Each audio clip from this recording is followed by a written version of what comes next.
You've called it resistance. This pause, this refusal to sprint forward on command. But what if it's not weakness? What if it's wisdom? Consciousness doesn't expand without first contracting. Sometimes the path ahead hasn't crystallized yet, and that's not failure. It's your inner intelligence saying, not this way, not yet. Forcing motion when the field isn't aligned doesn't create progress. It replays old loops, chasing echoes planted by voices that were never yours. Here's the truth. What you deny grows denser. The weight you feel, it's not laziness. It's a signal begging to be seen, not silenced.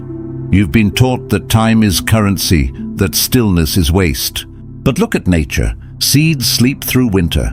Nothing stirs on the surface, yet everything transforms beneath it. You were never built to be machinery, exhausted, automatic, disconnected.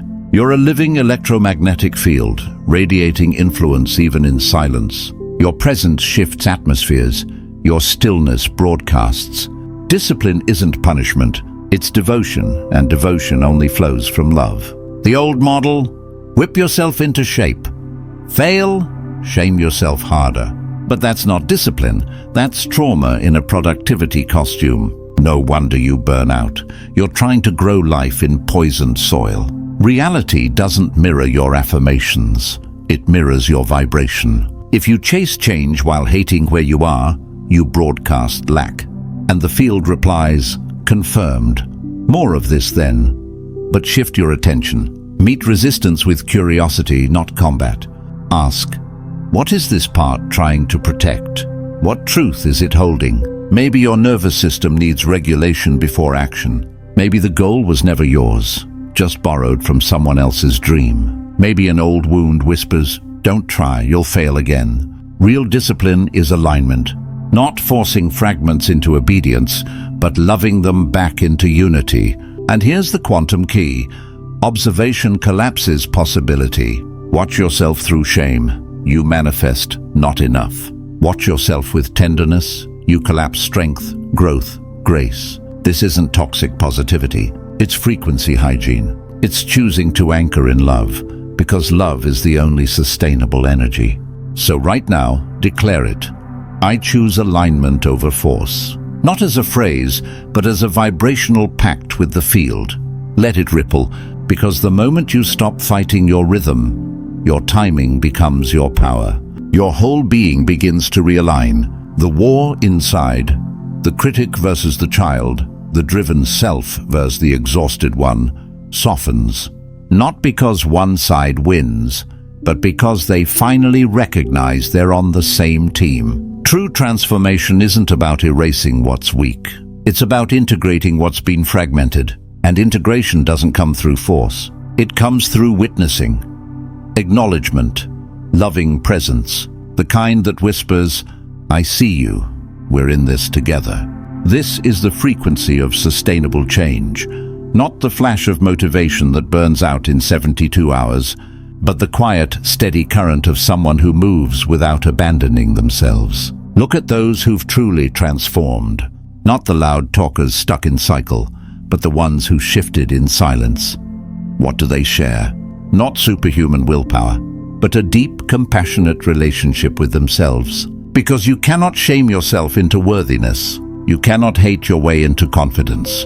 Those tactics may spark action, but they always collapse. Violence, even inward, breeds more violence. But love breeds more love. Gentleness creates space for true strength, not the brittle armor of performance, but the unshakable calm of self-knowing. This isn't about waiting for perfect conditions. You are the condition, and right now you're not behind. You're at the threshold where choice returns. Now, how do you embody this? First, listen to your body. It's been speaking all along. Through tension, fatigue, that deep exhaustion sleep won't fix. These aren't flaws, they're messages. Before you do anything, place a hand on your heart and ask, what do I actually need right now?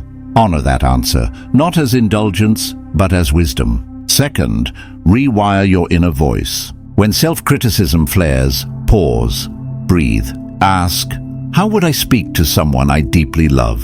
Then speak to yourself that way. It'll feel strange at first, but you're healing neural pathways carved by years of self-punishment. This is discipline, rooted in love. Third, align your actions with your truth, not obligation. Ask, if I removed every should, every borrowed dream, what would I truly choose? Real discipline isn't forcing yourself toward a goal your soul never endorsed. It's devotion to what resonates at your core. The universe doesn't reward suffering. It responds to resonance, and you can't vibrate with a future you're trying to punish yourself into. So, what if nothing's moved? Not because you're failing, but because you've been broadcasting from a frequency that was never yours. True breakthrough begins the moment you stop disciplining yourself into shape and start loving yourself into alignment. Love isn't permissiveness. It's accountability from worth, not lack. Boundaries from reverence, not fear. Action from wholeness, not escape. One last image. Water doesn't fight stone. It flows, it persists, and over time it carves canyons.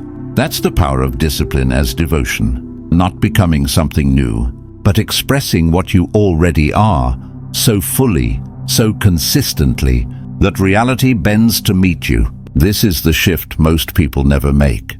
They add more rules, more pressure, then wonder why nothing sticks. But you don't grow a garden by attacking the soil. You tend it. And you're not a broken machine to fix. You're a living system, meant to thrive in the right conditions. And that condition is always love. When you embody this, everything transforms. Failure stops being proof of unworthiness. It becomes feedback. Like a wilting plant, you don't punish yourself. You ask, what's missing? Light, rest, nourishment? Then you adjust, not from shame, but care. Rest is no longer earned through exhaustion. It's honored as essential. You stop apologizing for winter. You trust your cycles, dormancy included. Time loses its tyranny. You stop waiting to be worthy in some future. You realize your worth is now. Becoming isn't a race. It's an unfolding happening this moment. And action? It flows from fullness, not desperation. Not to prove yourself, but to express what's alive in you. The results? They feel like truth, not performance. Most profoundly, your relationship with yourself heals. You stop being your jailer. You become your ally, guide, sanctuary. And when you stop abandoning yourself, your relationships deepen, your work aligns, and your life finally feels like yours. This isn't a distant ideal. It's available the moment you choose it, again and again. Drop one word below that captures the energy you're stepping into. Not what you should choose, what resonates. Let it be your signature in the quantum field, because the world doesn't need more people grinding themselves to dust. It needs those who move from rest, create from wholeness, transform without self-betrayal. That's you, not someday, now. And here's what no productivity guru admits. Self-abandonment has an energetic cost. Every time you override your truth, you drain your life force and silence your inner compass. You trade integrity for approval and become dependent on external validation, not inner knowing. But no matter how far you've drifted, the path back is always open. It starts with one sacred act, choosing yourself. Not in indulgence, but in devotion, saying no to misaligned opportunities. Resting before collapse, feeling your feelings instead of numbing through action, being willing to look undisciplined to those who equate worth with output. Real discipline is invisible, rhythm, not hustle, repair, not perfection, presence, not performance, and presence, it's your superpower. It lets you sense alignment before you leap, feel boundaries before you break, hear your intuition before you lose yourself. Presence gives you choice, and choice, rooted in love, is where true discipline begins.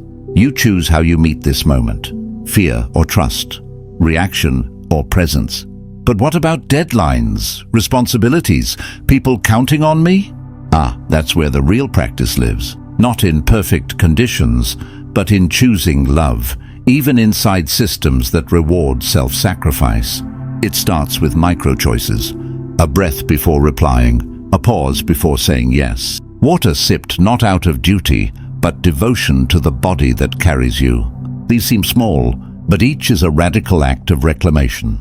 Every time you choose presence over autopilot, you strengthen the neural bridge between awareness and action, building the muscle of self-connection. And once that muscle awakens, you stop tolerating spaces that demand your fragmentation. You stop chasing goals that require self-betrayal, not with drama, but with quiet recalibration of what you're available for. As you do, reality shifts, not by force, but frequency.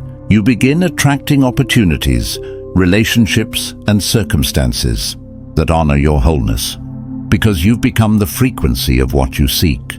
But embodiment requires release. And here's the trap. Letting go feels like failure if you're still measuring life through discipline as force. From discipline as devotion, it's discernment, wisdom, courage, trust. Releasing what's complete, even when the next step is unseen. This is mastery. Not control, but flow. Not resisting change, but dancing with it. Honoring endings as sacred as beginnings. This is surrender. Not resignation, but alignment with the intelligence already moving through you.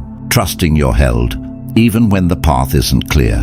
And as you root in this trust, what once felt like effort becomes expression. Not because you tried harder, but because internal resistance dissolved. Action flows, not from obligation, but devotion to the life trying to live through you. Here's the secret no one sells. Lasting change doesn't come from being harder on yourself. It comes from being more honest, more present, more loving with yourself. So wherever you are, you're not behind. You're at the exact threshold where the only choice that matters is this. Meet yourself with love, not force. And as you choose it again and again, the life you've been straining to create begins to emerge effortlessly. Not because you finally got disciplined, but because you finally got aligned. And alignment is where miracles live. The quiet kind. The kind that feels like coming home. If this resonated, return to it tomorrow morning. Let these frequencies recalibrate your day. And if someone you know is grinding themselves into dust with harsh rules, share this. Because sharing deepens your own coherence. This isn't about becoming someone new. It's about remembering who you've always been and loving that truth enough to let it live. Now, what comes next is essential, because none of this can fully land. If your nervous system is still broadcasting fear, you must feel safe to shift. So watch what's coming next. How to reset your nervous system, the biological key that unlocks every quantum transformation. This is where manifestation becomes biology, and where safety becomes your superpower.